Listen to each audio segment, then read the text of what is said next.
Well, well, well. How are the turntables? Hi everyone, welcome to Priority Holder, and today we'll be playing Colorless Superfriends Round 4 in the Timeless format. So the reason to play this deck is you get to play cool planeswalkers such as Karn the Great Creator, Ugin, Eye of the Storms, and Ugin the Spirit Dragon. And so because they're all colorless, it means you get like a really utility-laden mana base, not to mention like the multiple soul lands and Ancient Tomb and Ugin's Labyrinth. So you get like strip mines, you get surveil lands, you get lots of good stuff. And so the idea of this deck, it's like a colorless like ramp control deck. You know, we're trying to like accelerate out like a One Ring or Karn the Great Creator, and then use like our defensive spells like Warping Wail or Kozilek's Command to survive the early game, and then overtake them in the late game with like powerful threats.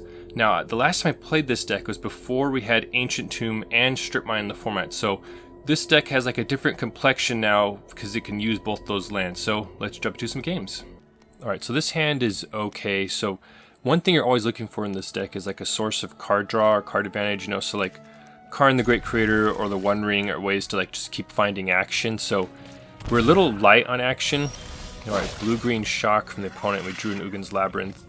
And I actually hesitate a bit here because I'm like, alright, do I lead with Ancient Tomb or do I lead with Ugin's Labyrinth? Because if this is a show and tell deck across from us, then we might need to Warping Wail turn 1. So I decide, you know, if it's show and tell, our life total doesn't matter. I'm just going to protect the Labyrinth from possible strip mines for now. Alright, so they're going to shock in a blue-black source and pass back to us. So this appears like they're going to be playing it pretty patient, or they're trying to catch one of our things in a mana drain right here. So Ugin's Labyrinth is going to be pretty nice. I would love to have 4 mana up for like a maximally strong, at this point in time, Kozilek's Command. So I'm going to stick the Battleship under the Labyrinth because it's just not going to do anything this matchup. And the opponent really thought about doing something on our instep but decided not to. So if they don't put anything on the stack, which now they pass their instep, I'm just going to throw a Kozilek's Command out there. Like, it might eat a mana drain, but I just, you know, I'm okay with getting that out of their hand. I'm just trying to find some action right here at this point. Not to mention, like, the extra Eldrazi spawns can help us, like, really have a ton of mana. So then you see, so then I see Chalice of the Void and Ancient Tomb, and I'm just like, do I keep these or not? Because it'd be nice to, like, find our next source of card draw, you know, but the thing is, like, Ancient Tomb represents, like, a lot of mana, and Chalice is not always very good in this matchup, but you see me actually keep it right here. And the reason is that I feel pretty safe from the show and tells with 2 Warping Wails, which can counter sorceries. And I'm thinking that maybe once the dust settles, I can Chalice X equals 3 and like lock them out, you know. So this is like a very long game play. We'll get rid of that Ancient Tomb. With sort of Ancient Tomb flooded at the moment. And going to just pass. It is annoying we don't have any like card draw action right now. Not to mention our Fomori Vault is not active yet with no artifacts. So opponent's going to Brainstorm on our instep and then shuffle. So we have to see what else they have. Alright, so they have a Surveil. Like I said, feel pretty safe. Alright, so they're going to get rid of the Waterlogged Teachings, and they're going to draw the Mystery card. Alright, there's Ancient Tomb. And I'm bracing for impact, alright, like ready to fire off a Warping Wail if necessary. And they play a stock up. So we can counter this, but I decide it's better to wait for the real deal. Like, it is annoying because each stock up is probably, you know, grabbing Veil of Summers and mana drains and stuff like that. So, alright, they're dropping a Chromox right now. So they could go for it right here. And we have to see, like, you know, this kind of colorless deck is not super common to face, so they may not really know what they should be playing around. Alright, Mind Stone's actually not the worst because that allows us to like develop our board a bit. So I almost used Ancient Tomb, yeah, I just used Ugin's Labyrinth in this situation. So I'm going to play the Mind Stone. Also would love to just see them like mana drain it. But the nice thing about Mind Stone, it actually turns on our Fomori Vault, because we need at least some number of artifacts in play to start using it. So at least we have that option now. Alright, they're going to fire off a Mystical Tutor on our end step, put a Waterlogged Teachings on top. So that's preparing for like the turn they go off. Waterlogged Teachings helps them just sort of makes it like more deterministic, you know. Alright, the opponent has a ton of mana available. Alright, so they're gonna fire off their first show and tell. And we're just gonna hammer it with Warping Wail and hope that this is enough. I mean, assuming one of their cards is like the payoff for Show and Tell, like they have maybe one answer to our Warping Wail. Okay, so they didn't have any answer to it. So we managed to snag the Show and Tell, and they're going to pass back to us. So that went pretty well. All right, Devourer of Destiny. So I'm checking how much mana I have available. The thing is, the opponent's at 11, and Devourer is like an actual clock on the opponent. So I'm looking at Ugin versus Devourer and decide, like, you know, probably should put Devourer in play because that kills them in 2 turns, and it's going to just really force their hand, basically. And we still have Warping Wail up, so I'm going to play Devourer. It was a little scary, potentially, like, them, you know, mana drain. I mean, they would have mana drained probably last turn to protect Show and Tell, you know. So, all right, so they're going to crack their fetch, Basic Island, and then fire off Waterlogged Teachings. So we'll have to see what they get. And they go ahead and get Saiba Siphoner, which is, this is some new technology I've been seeing in the Show and Tell decks. It's a card that you can fetch off Waterlogged Teachings, and it can enter and rebuy like a Show and Tell, for example. So they're now threatening to rebuy Show and Tell at instant speed with the Siphoner. So now, what do? I decided, you know, first I'm just going to attack in because, you know, they could flash it in, grab their Show and Tell, block it. That's sort of what I expected to happen, but they ended up just not blocking. They're being very patient here. And I'm trying to decide what... So I was about to, like, drop a nuke, but then, like, wait a second. What if I just Chalice X equals 3? That will lock out any potential Show and Tells, and we can still hold up Warping Wail should they counter the, you know, the giant Chalice we're trying to drop on their head, you know. So, and once again, we know, like, one of their cards is probably the Show and Tell payoff, either like an Atraxa or like an Omniscience. So it's very unlikely that they have like an answer at this point. So I go ahead and put a Chalice X equals 3 in the stack, and it resolves, and that is amazing for us, and the opponent doesn't like that, and we're on to the next game. So this hand, it looks pretty good. I mean, it would love more lands. I'm going to start with the Grey Havens, just get a scry going. Definitely looking for more lands here. All right, going to get rid of Karn, and we can't run Chromox in this deck. So I almost passed. I'm like, wait a second, no, I can just drop Chalice X equals 0, considering we have like an extra one. At least we might stop any Mishra's Baubles or Chromoxes, and then hopefully we can slam Chalice X equals 1 next turn and like cause them some misery. Alright, so opponent fires off a Once Upon a Time and grabs a Strip Mine, which is really tough with our land light hand. So, and they're going to just pop our land right away, which is really, really annoying. Now there is a priority pass, like we might be locking out Chromox with a Chalice, but we're gonna play our Strip Mine and really hope to draw a land next turn. Like we'll still be in business with like our ramp spell and our Chalice. Oh man, well now they're going to Thoughtseize us, and yeah, they're gonna take the Chalice away. They have Thoughtseize means they probably have Dark Ritual, which means they probably have a lot of other stuff. Alright, so there's a Kozilek's command, and we're just missing on lands right here. And yeah, so I've been wondering, so I'm currently running 24 lands in this deck. I'm wondering if I should go up to 26, because you see, like, we have like a ramp, you know, piece and Guardian Idol, but like it's not doing us any good because we're not hitting our land drops, as the opponent's going wild with Dark Rituals right here. So then they play a Vampire Hexmage. So when you see Urborg these days, usually it means like Dark Depths. So, but this is a new one for me. I'm not used to seeing a Necro alongside Vampire Hexmage. So this might be like a mono black version. But yeah, as the opponent goes off with Necro, if you like seeing a big colorless threats, and please Entrancing Liar the like button. And I'm gonna accelerate through this because it just takes forever to resolve on Arena.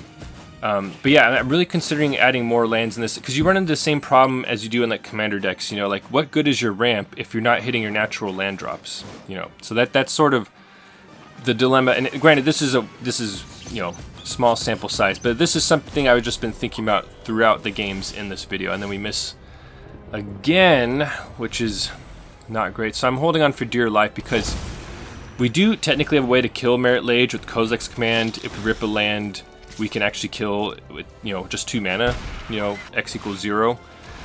But they have it all, and granted, with how deep they went on Necro, like they probably had a Grief or Thoughtseize or something like that, and then we miss yet again. Now the thing is, if they had one Vampire Hex Mage, we could have popped in response and or at least really delayed the game. But they had 2 Hex Mages, so they could have... anyway, they could have gotten the token in response. So this game, we're against Lurrus, opening with Ragavan, wishing us a good game, and going to lead with Labyrinth. This appears like it could be a burn deck. You never really know. It could be like more mid-rangey, you know, Ragavan Bowmasters, or it could be like Ragavan Lightning Bolt, that kind of thing, you know. So, alright, so they crashed with Ragavan. Really happy to Chalice for 1. Okay, so this is definitely a burn version. We see Fire Blast, and they're going to put an Eidolon into play. So, already we're like really under the gun, and we just have like mono 4-drops right here. So, don't love this situation. Going to just play a land and pass. So we're just going to just be eating damage right here. Alright, so both their creatures crash in. They're going to get some treasure. And luckily, like, our spells are going to be useless to them. Okay, so they just Fire Blast us and then pass. So I thought they might have, like, emptied out their hand and then used the tap lands first, but they must not have much action right now. Alright, so they're going to... or they just didn't want to let the Fire Blast go away, so I don't know. So, going to use the One Ring just to try and buy us some more time. Alright, and they found another mountain they're passing to us. So we're falling out. It's like very, very dangerous life, especially against an active Eidolon. Trying to... and our rings eating us alive, you know, so like we're in big trouble right here. So I spent a lot of time thinking about this turn, like, alright, because we're going to presumably eat, you know, at least 4 damage next turn, and the ring's going to deal us 2 more damage. So how could we possibly win this against burn? And I was thinking about it, and I was like, okay, I think what we need to do is play Karn and build up towards getting Forsaken Monument out of our wish board. And so it possibly, hopefully, like, bait them into, like, attacking Karn to, like, help us to, you know, basically gain us some life effectively. So I'm going to minus Karn, first grabbing a Darksteel Citadel, but the plan is to ultimately get the Forsaken Monument. But I didn't want to, like, clue them in on that yet, you know, so just wanted to lock up the land drop. Would love if they attack Karn, but no, they go straight to face, just as the burn deck is usually trying to do. And they put Lurrus in the hand, so they must have, like, no action right now. And so we're on, like, a razor's edge right here. The ring is gonna... if we tap it right now, the ring will kill us on our upkeep, you know. So we basically can't use the ring draw right now. Now, what I decide to do is get rid of the Eidolon, because that allows us to then fire off a Warping Wail on the Ragavan. So, decide to create some Scions and get rid of the Eidolon. That unlocks our Warping Wail to take down Ragavan, which I was about to cast, but then I was like, wait a second, I want to take them off Fire Blast as an out, so I need to keep the Strip Mines active. So I played the Darksteel Citadel. I'm like, alright, let me just... I don't want the auto tapper to screw me over somehow. So I'm going to use double Strip Mine right here. Even though that's like drastically reducing our mana sources. It just really felt like we had to take that Fire Blast off the table. So we're going to get rid of Ragavan. And we should be able to still start making things happen next turn with Forsaken Monument. So I'm going to nuke one of their treasures also, so they can't play Lurrus. And then pass. And we're just, you know, we do have Chalice, yeah, and managed to win that one against Burn. So on to the next one. That felt like a miracle. They bricked pretty hard for us to win that game. So checking for a companion, decide to keep it. Like, once again, it doesn't have like any card draw, but I kept it off the strength of Chalice potentially. Would have loved to have drawn an Ancient Tomb. There it is. A little too late. Being able to go turn 1 Ancient Tomb Chalice X=1 in the dark is pretty dang strong a lot of times. Okay, so blue-green Surveil getting rid of a Force of Negation means that it's most likely a Show and Tell deck. And then we see like the Waterlogged Teachings land, you know, so it's guaranteed like Show and Tell. Now, Show and Tell used to have like a lot better of a matchup against us before we got Warping Wail, you know. So I'm going to keep holding up Warping Wail because they can go off at any point. Alright, so here's Mystical Tutor, putting a Dig Through Time on top. So, and the way we can like actually like win this game is by, you know, just drawing a million Warping Wails. So we happen to have one right there to stop the first show and tell attempt. So the question is, like, do we need to keep up, you know, shields still at this point in time? And going to play Chalice, and you notice that they're getting priority passes. So I'm assuming they have a Force Negation right here. So I decide to go for Chalice X=1, which I think is a little stronger against them because it hits Mystical Tutor now, in addition to Veil of Summer, Thoughtseize, you know, all that kind of Brainstorm. Alright, so we do force their hand with the Force Negation, and they get rid of the Chalice, which we're okay with. We're getting rid of their resources.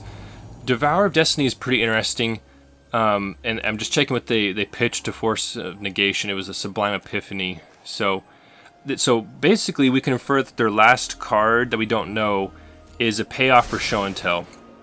Omniscience or Attracts or something like that. So they have Dig Through Time and like a payoff. So that's sort of what we can tell. Ancient Tomb's pretty dang strong right here. So they could fire off Dig on their turn. Actually, I don't know if they have the cards in the graveyard. And try and find Show and Tell and go off with the extra 3 mana. So, but they're playing it patient. I ended up keeping the Devourer on top because I figured at the very least it can tuck under Labyrinth to generate more mana. And I almost made the mistake of using Ancient Tomb before the One Ring gave us ring protection, but I was able to, you know, you can undo that. Alright, so the opponent is going to Dig Through Time here in response. And they grab their 2 cards, and they're going to Brainstorm also. So they must, I don't know, I guess they didn't really need to do all that in response. I guess they're really making sure they weren't going to get got by our Chalice or anything. Alright, so the opponent has done a ton of digging. Strip Mine is an incredible draw right here. So that's going to like severely mess up their mana generation. And we're sitting pretty with our One Ring, like drawing like crazy. And so the question is what to pop. And I think it's pretty clear you got to pop the Ancient Tomb, because that just represents so much mana. Like now, if they want to hold up Counterspell for their Show and Tell, they have to like wait a lot longer. All right, so they're going to play their Cyba Siphoner. They set an upkeep stop wisely because Siphoner gets a discount if you have no instants or sorceries in hand. You know, so they wanted to do that before they draw. So that was like a heads-up play from the opponent. All right, there's a Ponder, which we know they must have just drawn because it's Cyba Siphoner. All right.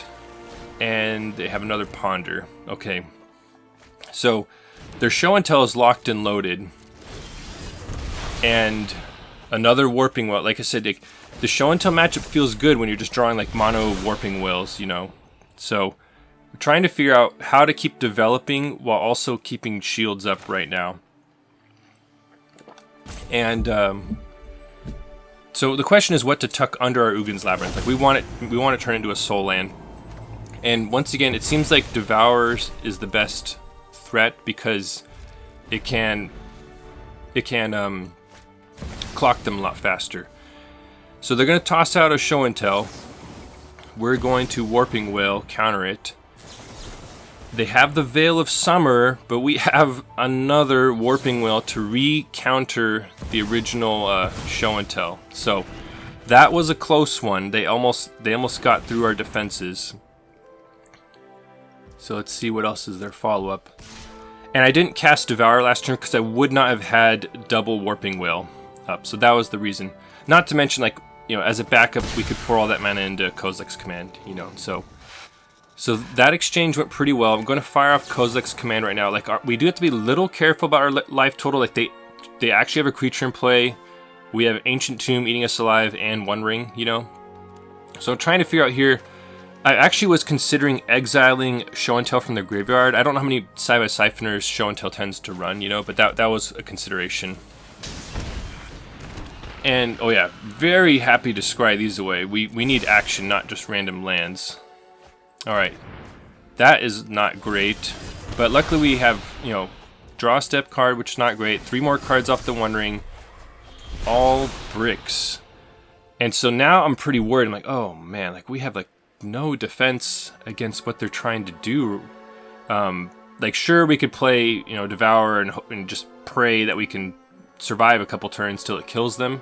The thing is, it's like a 3-turn clock, you know, so that's a lot of time for show and tell to develop. So I was about to crack Mind Stone, and then I was like, wait a second, you know, I should get the free Surveil off the Grey Havens first. I was keeping options open for Ugin's Labyrinth, you know, but getting more selection right here seems way better. Right, Fomori Vault would be nice if it was already in play, but we're going to get rid of it here. Now I'm going to crack the Mind Stone just to try and find some more action. And we happen to draw Karn the Great Creator, which is perfect.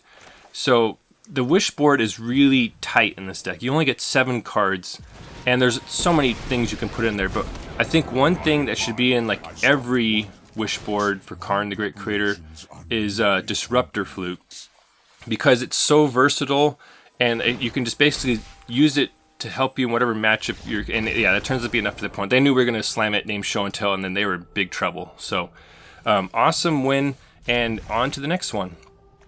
All right, going to lead with Ancient Tomb Guardian Idol. This is like a sort of risky hand because we don't have like any card draw, you know, so like, and a couple chunky cards. So anyway, as we eat Lightning Bolt in the face, let me know what your favorite colorless planeswalker is. Is it Karn the Great Creator, Ugin the Spirit Dragon? There's a lot of good ones. All right, so we eat a Lightning Bolt, they draw off their Mishra's Bauble. There's the One Ring. So question is, do we slam One Ring, or do we just try and develop our mana a little bit and go for a Mind Stone? And I was a little worried about taking Ancient Tomb and One Ring damage this turn, so I was trying to wait till anyway, I actually think that might have been a mistake. I think we should just slam the ring right there. Anyway, we're gonna eat a Bolt Wave, and they're gonna fire off Light Up the Stage, and we see Swift Spear and Lightning Bolt. So don't love that. And so what we could do here, yeah, so I'm gonna play the Strip Mine so that we can have like painless Ancient Tomb mana, and going to play this right here. Now what I should have done, well, it depends. Like if I was wanting to get fancy, I could have done a Kozilek's Command with One Ring on the stack, because we can't use Kozilek's Command to draw cards now because we have ring protection, you know. But if we drew a Chalice, X equals 1, that might have just locked up the game right there, you know, and would have not wanted to have wasted the mana on Kozilek's Command, you know. So so they're gonna go Swift Spear into Eidolon. It was at this point I'm like, okay, let me just fire off the Kozilek's Command. Just cycle it before Eidolon hits. But that's when you realize, you know, this is one of the non-bows in this deck where if you have ring protection, you can't use any of like the profitable Kozilek's Command modes on yourself, you know. So I realize it here. I'm like, all right, that's not going to work. So Eidolon resolves, and it comes back to us. And you'll see that the opponent is getting priority passes here, so it's like it's almost certain they have a Fire Blast in hand. And as we draw it here, I'll go ahead and link a mono red deck of my own, featuring Fire Blast, which is just an insane card. So we've drawn this many cards and have not hit a land. So in older iterations of this deck, I played a lot of the untapped Scry/Surveil lands. This was before Ancient Tomb and Strip Mine, you know. So this deck had like incredible selection just in the mana base, and with like 24 lands, with like 8 of them being Scry/Surveils, like you could really sort of draw exactly what you needed, you know. Like there's just so much selection. But since then, I've replaced a lot of those with Ancient Tombs, Eldrazi Temples, and Strip Mines. And so it has way less natural like selection going on in the mana base. No more Scries and Surveils, or at least a lot fewer of them. And I'm running into problems, as you can see in these games, where I'm just like, you know, either hitting land pockets or not finding lands, you know. And so it's making me think that I don't know if we should, you know, the thing is Eldrazi Temple is so good with Kozilek's Command, you know, but it's basically just that and Devourer. So anyway, it makes me wonder if I should cut like 2 of the Guardian Idols for like 2 more of those Surveil lands. But not feeling good here with how many burn spells we're eating. Not, you know, plus I've already like basically 100% certain they have like a Fire Blast in hand. Like there is like an off chance it's what's it called, a surgical extraction. You know, I don't know if they're packing those to fight the Reanimator decks, but in all likelihood it's probably Fire Blast. So what I'm going to do here is block and then fire up the Kozilek's command before I lose the mana from the Eldrazi spawn. So I'm just trying to play to my outs right here. It's looking pretty dire, especially with the ring about to pummel us. Inventors Fair would have been nice, gaining us life incrementally, but not enough right now. Alright, so we have to see what else they have. They have another Skewer the Critics. So the thing is, Chalice wouldn't have been as good against this deck because they have Skewer the Critics and Light Up the Stage, you know, so they have a lot of like, you know, functionally 1 mana, but actually 3 mana spells that can slip through Chalice of the Void, you know. So somehow we're not dead yet. Now this turn we're priced into playing the One Ring, like we have to play it. But the nice thing is if we play it, we can use the Ancient Tombs and play some other stuff. But the bad thing is we're sitting at 1 life against Burn. We're gonna need to get Karn, we need to get Forsaken Monument, and then finally they fire off the Fire Blast and kill us. So I look to see if we have any outs, but we are toast. So on to the next one. And this hand, it has some promise, but man, it is super slow. And that's the tough part about this deck. So I don't think this is like the strongest deck ever. It's more of like a pet deck. Just one I've had fun playing throughout the sort of duration of Timeless, and like just enjoying Chalice of the Void and all kinds of stuff.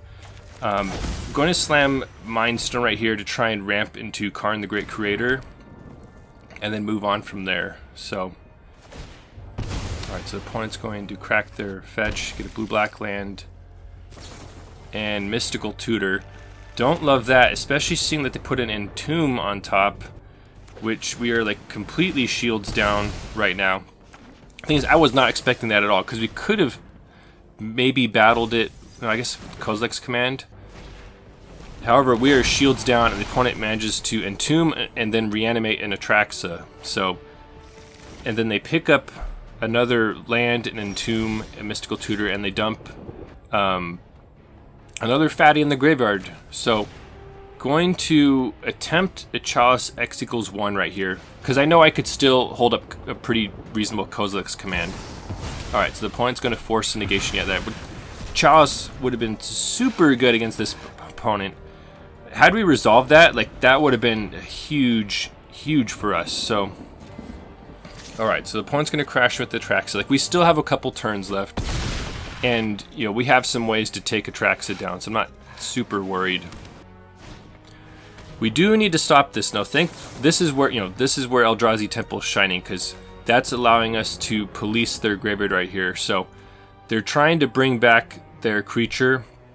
I'm trying to decide between drawing or creating a Scion, because we need to get up to 7 mana so that we can cast Ugin and get rid of the Atraxa, you know. So going to exile the Serra's Emissary from the graveyard and, you know, pray that this works right here. We can't handle another giant threat.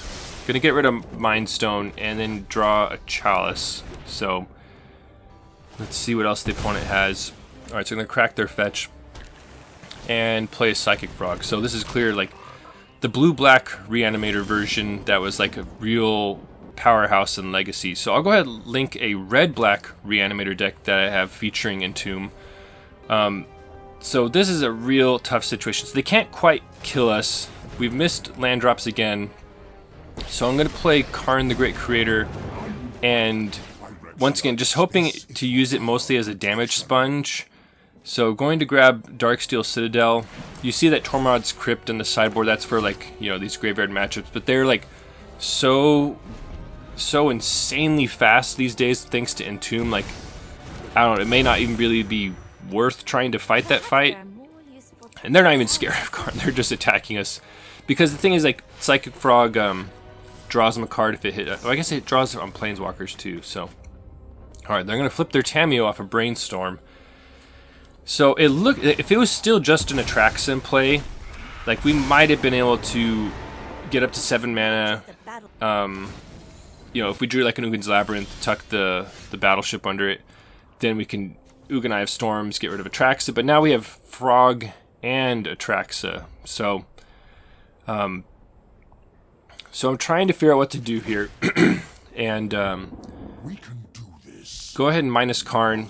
And we can at least buy ourselves some more time with the One Ring right here. Assuming it makes it through any like force negations or anything like that. So I'm going to play the One Ring. Alright, and they're going to Mystical Tutor and put a Force Negation on top. So they could tell that that's like super strong this matchup. We have like a million non-creature spells. So it could be, quite frankly, that the metagame's too hostile to this deck now with strip mines attacking your mana base, like your Ugin's Labyrinths and stuff like that. Force Negations. But anyway, it's still fun to try. So I'm going to Chalice X = 1 for the moral victory here. But this is really too little too late. And so, you know, we've locked out a lot of their spells, but the thing is, like, they have so many nasty things on board.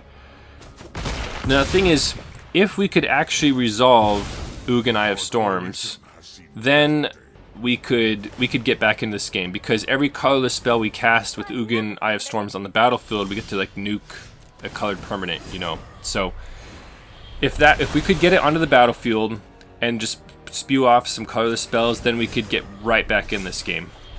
However, we could see the opponent has 3 mana up and double Force Negation, so they could counter like any number of our spells right here. Just checking Kozilek's commanding it, so like we technically have the answers right here. We have cast Ugin to get rid of Atraxa, and we have Kozilek's command to get rid of Psychic Frog. We don't have enough mana for both of those, but man, we are like close to turning the corner here. Well, maybe not that close. The opponent has infinite Force Negations, you know. So they're going to Force Negation Ugin. We get rid of the Atraxa, but it is too little too late at this point, because they can just pour some cards into Psychic Frog, which I just jump ahead here. They do that and they attack, and that's it. Well, it's always fun to revisit this deck. It's like a pet deck of mine. I don't think it's necessarily the strongest thing to do in Timeless. Like, in fact, there's certain parts of the metagame that are like actively hostile to it. Like the fact we got Force Negation now, we're like mono non-creature spells, you know, so like it can always pick off any sort of important spell we're trying to cast with that. That being said, like, it still like can win some games, as you can see. I think, you know, it definitely plays a lot differently having so fewer selection lands with like Scry and Surveil. Like, just, you know, Ancient Tomb, Eldrazi Temple, Strip Mine, push so many of them out that I actually think we maybe need to go up some lands. Like, cut like 2 Guardian Idols for like 2 more Surveil lands might help things out. Just because you just always have to hit your land drops. And you saw those games where I was like missing land drops. Like, I just couldn't come from behind in like a lot of those situations. Now, those who've been following this deck for a long time may have noticed that there's now Extinguisher Battleship, 1 in the main and 1 in the sideboard. And the reason is there's actually a bunch of like colorless decks in the metagame now. Like Pinnacle Emissary, for example, makes a bunch of colorless creatures. And so, you know, we can like really hammer those decks with like Chalice or Karn the Great Creator. But like, if they actually develop a board, none of our stuff can actually clean it up. It all, it specifies dealing with like, you know, colored spells and stuff like that. Like both Devourer and Ugin Eye of Storms can't help us, even Ugin the Spirit Dragon. So that's why Battleship is in there, to help combat those. And there's also like Eldrazi decks floating around sometimes, which are also tough. So those contribute to this deck having like a little bit difficult time right now. Not to mention Ugin's Labyrinth is more fragile than ever, because like you can play an Ugin's Labyrinth, tuck something under it, and then get it strip mined, you know, and then you're in trouble. So the sideboard is always like up for debate. Tormod's Crypt seems important, especially with like Entomb hitting the format, though this honestly might be like way too slow, but at least it's part of the package. Disruptor Flute is like very versatile. I put Crucible in there. Like, you can put the one that turns things into artifacts that's Karn the Great Creator go off, but I figured with like us having strip mines and opposing players strip mining our lands, like we probably want Crucible, you know. But there's that one I'm not as confident about. And then it honestly might even want like a second artifact land in here. Anyway, it's just tough. Like, you have so many cards you want to put in here, but in best of 1 you only get 7, you know, so you got to do the best you can. But yeah, let me know what you think in the comments, and that's the deck. Thanks for watching the video. I hope you enjoyed it. And if you want to see even more nonsense, please consider subscribing. And if you're already subscribed, thank you for your support. Your engagement with the channel helps me know what the people want. Thank you!